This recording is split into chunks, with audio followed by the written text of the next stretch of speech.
Hi, my name is Mabyanine Phiri. I'm a portfolio associate at ACM Gold, Africa's leading broker. So it's been a very exciting 2014 with a lot of activities in the markets and more especially in the retail space.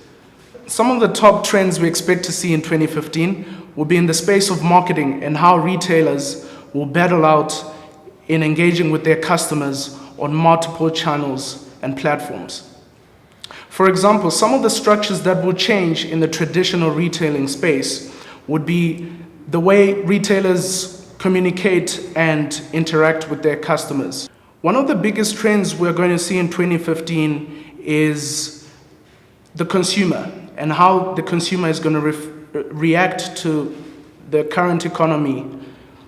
The economy has gone through a bit of ups and downs, and it's becoming very expensive to borrow. There's been a change in unsecured lending and credit from banks and various institutions, and this obviously then has an effect on the final consumer, and we're starting to pick up a trend where spending is fluctuating quite a lot as a result of the economic outlook in South Africa. Another reason for this is the rate hike phase that we are experiencing both domestically and globally. We're expecting at some point next year for the US to raise interest rates, which will in turn and subsequently raise the cost of borrowing. The Reserve Bank has also indicated that at some point we should expect a rate hike in the domestic economy that filters out to the final consumer and as a result has a huge impact in the retail space. Another trend that we can expect next year is the falling in commodity prices, more especially the oil price. Now the oil price has gradually but very significantly decreased this year, and that has helped the South African consumer a little bit. It's boosted confidence in the consumer. As a result, there's been a bit of an increase in spending and subsequently an increase in the retail figure that has recently come out. That, however, might not be the case next year when things might normalize and we might see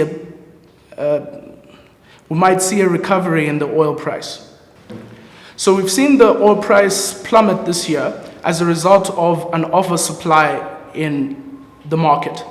And this has happened as a result of new technology to manufacture oil cheaply, such as shale gas in the United States and in some parts of Europe. At the end of November, there was a meeting between the nations of OPEC, and this was an attempt to try and stabilize the price of oil by considering some cut in supply. So typically an interest rate hike would take about 18 months to filter into the real economy. So what that means is that we saw an interest rate hike at the beginning of this year. So we're expecting in about June next year to start seeing the effects. Investors in the retail space have to take into consideration the global economy outlook, which will in turn affect the South African economic outlook, and they have to assess whether there's going to be a good return on their money. Specifically, if we look at the numbers for this year, the fluctuation, there's no consistent growth in the retail space, and hence it's not a very attractive investment in this current space.